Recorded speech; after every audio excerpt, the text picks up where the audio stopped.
Okay, so today's lesson, concavity of functions. Let f be a twice differentiable function. Twice differentiable means you can find the second derivative. If the second derivative is positive, then the function is concave up. If the second derivative is negative, then the function is concave down. So concave up would look like an upward facing parabola, and a function that's concave down would look like a downward facing parabola.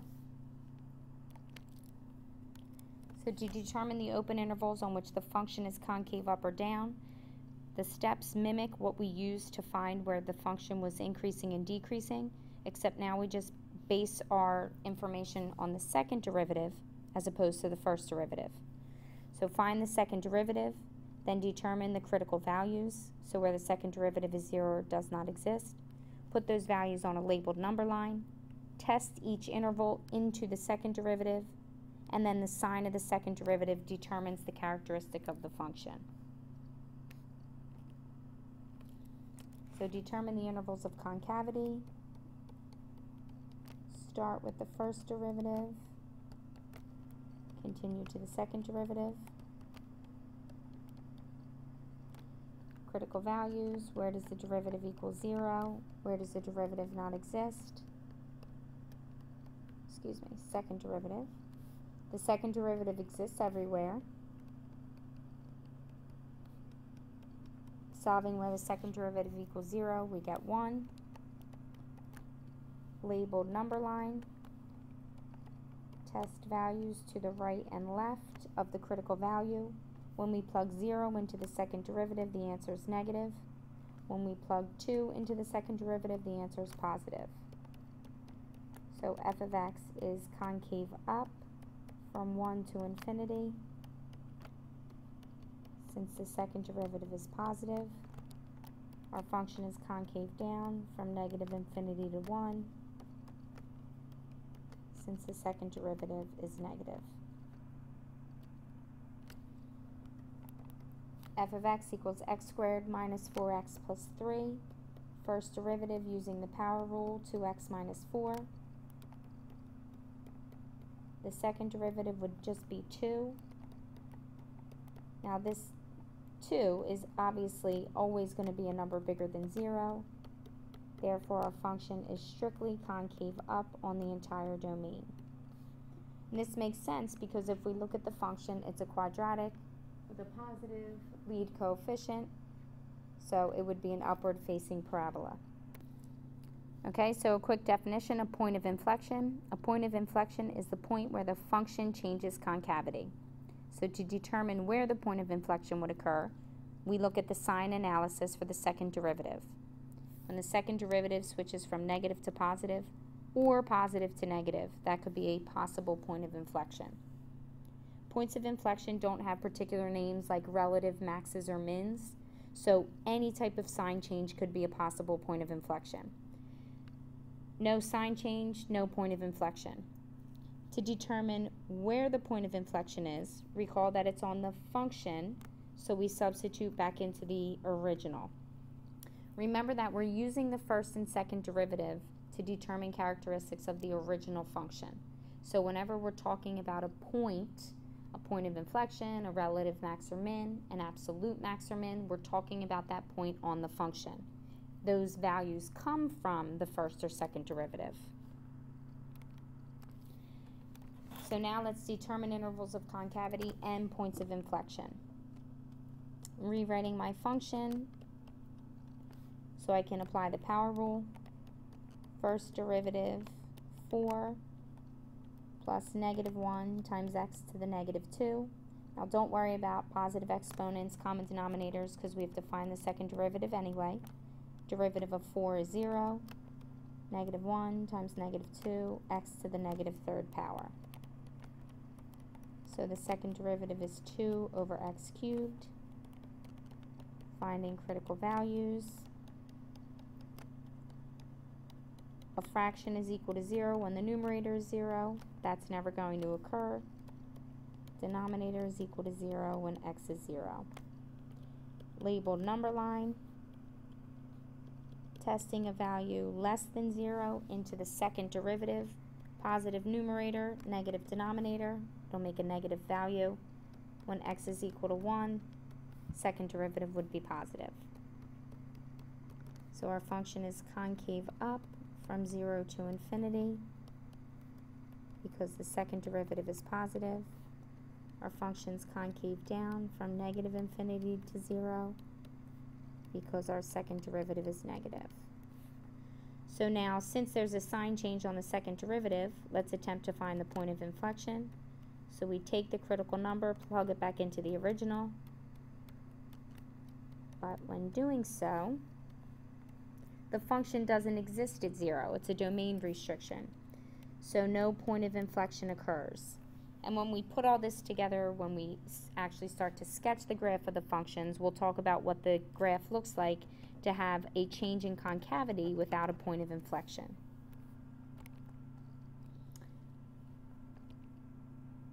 Okay, the cube root of x plus 2. So first derivative here, we could rewrite this as x plus 2 to the 1/3 power. 1/3 x plus 2 subtracting 1 gives us negative 2/3. Finding the second derivative, 1/3 times negative 2/3 x plus 2. Subtracting 1, we get negative 5/3. Now let's multiply and make the exponent positive. Second derivative equals 0. Second derivative does not exist. Again, the top will never equal 0. So setting the bottom to 0 and solving for x, we get a critical value of negative 2. Putting the critical number on a labeled number line. If we plug negative 3 back into the second derivative, numerator is always positive. On the bottom, remember rational exponents, power over root. So a negative number to an odd power remains negative. So the second derivative would be positive less than negative 2. If we plug 0 into the function, negative numerator, positive denominator, so that interval would be negative. F of x is concave up from negative infinity to negative 2 because the second derivative is positive. Our function's concave down from negative 2 to infinity because the second derivative is negative. Point of inflection, we plug negative 2 back into the original. Cube root of negative 2 plus 2 is 0. So the point of inflection occurs at negative 2, 0. Everyone's favorite, let's look at a trig function. First derivative of the tangent function is secant squared of x. Rewrite this so that we can use the chain rule. Second derivative, 2 times secant x times the derivative of secant, which is secant tangent. So 2 secant squared x tan x. Now we're attempting to find where this function, the second derivative, is equal to 0 and where it does not exist. So let's rewrite these functions with their reciprocals and tangent in terms of sine and cosine.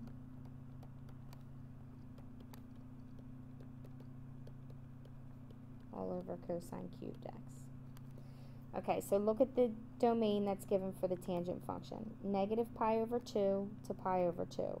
So we're just checking out values between negative pi over 2 and pi over 2. So where does the second derivative equal 0? That's where the top equals 0. So on this interval, where does the sine equal 0? At 0.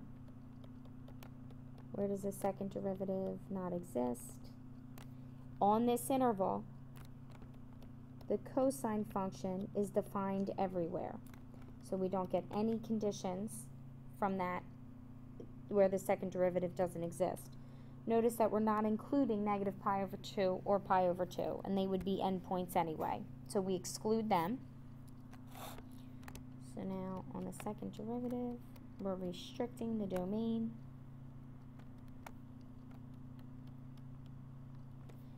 Negative pi over 2 to 0, that's the fourth quadrant. So when we plug back into the second derivative, the sign in the fourth quadrant is negative. The cosine is always positive in the fourth quadrant, so we have a negative interval. Pi over 2, or from 0 to pi over 2, that's our first quadrant where the sine and cosine are both positive. So our function is concave up from 0 to pi over 2 because the second derivative is positive. Our function is concave down from negative pi over 2 to 0 because the second derivative is negative. Point of inflection occurs at a sign change on the second derivative. Plugging 0 back into the original, the tangent of 0 is 0. So our point of inflection occurs at 0, 0. Alright, now a rational expression. First derivative, bottom times the derivative of the top minus the top times the derivative of the bottom all over bottom squared. So 2x cubed plus 4x minus 2x cubed. These cancel each other out. So now our second derivative, bottom times the derivative of the top minus top times the derivative of the bottom. This needs chain rule. So using the power rule and then multiplying by the derivative of the inside all over bottom squared. Now this is where you need good algebra skills. X squared plus 2 is common in each term of the second derivative. So we can factor one of those out. Distributing the 4x squared plus 8. 2x times 2 is 4x, times a negative 4x would give us negative 16x squared, all over x squared plus 2, quantity cubed. So we have negative 12x squared plus 8, all over x squared plus 2 cubed.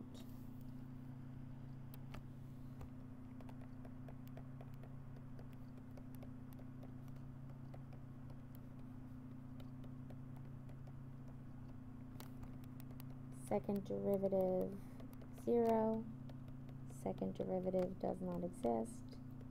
Rational function doesn't exist when the denominator is 0. We would be attempting to solve x squared equals negative 2, no critical numbers.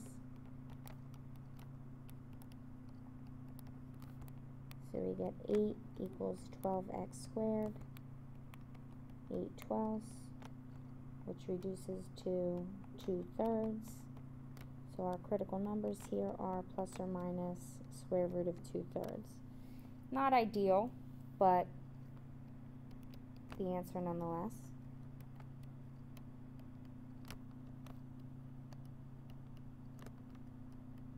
Zero, we'll pick a nice number that we know is in the interval. Plugging negative 10 into the second derivative, we would get a huge negative numerator over a positive denominator.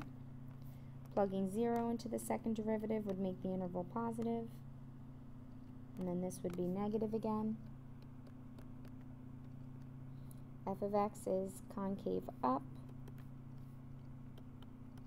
For the essence of time, this is, we'll review this. Please prepare these answers. And that's what we'll begin class with the next time we meet. Have a great weekend.